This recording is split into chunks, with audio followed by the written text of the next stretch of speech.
বিসমিল্লাহির রহমানির রহিম। Confusion of নাউনের উপরে আজকে আরেকটি নতুন ভিডিও নিয়ে হাজির হয়েছি। আজকের আলোচনার বিষয় হচ্ছে কিভাবে একটি অ্যাবস্ট্রাক্ট নাউন কমন নাউন রূপে ব্যবহৃত হয়, সেই বিষয়টি থাকছে আজকের এই ভিডিওতে। স্পেশালি এই ভিডিওটি হচ্ছে ক্যাডেট পরীক্ষার্থী অথবা এনি অ্যাডমিশন টেস্ট এবং জব টেস্টের জন্য। তাহলে শুরু করা যাক।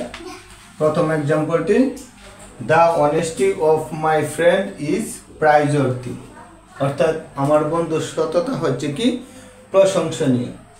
এখানে অনেস্টি হচ্ছে কি অ্যাবস্ট্রাক্ট নাউন, আর এই অ্যাবস্ট্রাক্ট নাউনের পূর্বে যদি আর্টিকেল দি থাকে এবং পরে প্রিপজিশন অফ থাকে, তাহলে সেই অ্যাবস্ট্রাক্ট নাউনটি হয়ে যাবে কমন নাউন।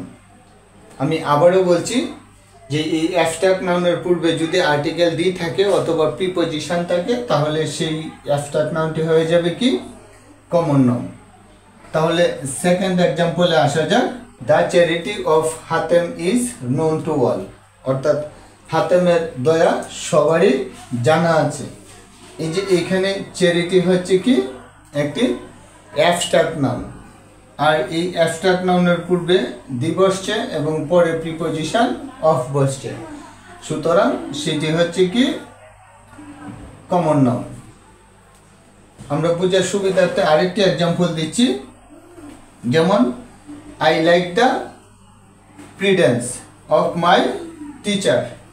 প্রিডেন্স মানে কি বিচক্ষণতা, অর্থাৎ আমি আমার শিক্ষকের বিচক্ষণতা পছন্দ করি।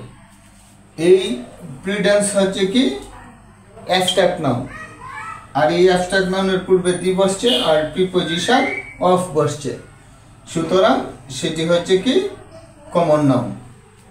তো আমি আরেকটা বিষয় ইনফর্ম করতে চাই, পূর্বের যে ক্লাসগুলো অতিবাহিত হয়েছে কনফিউশন অফ নাউনের উপরে, প্রত্যেকটা পার্ট বাই পার্ট আপনারা প্রপার ক্লিয়ার করে আসেন, তাহলে আর পরবর্তী স্টেপে কোনো সমস্যা থাকবে না। আজ এই পর্যন্তই, পরবর্তী ক্লাসে আবার দেখা হবে। সবাইকে শুভকামনা। Thank you so much.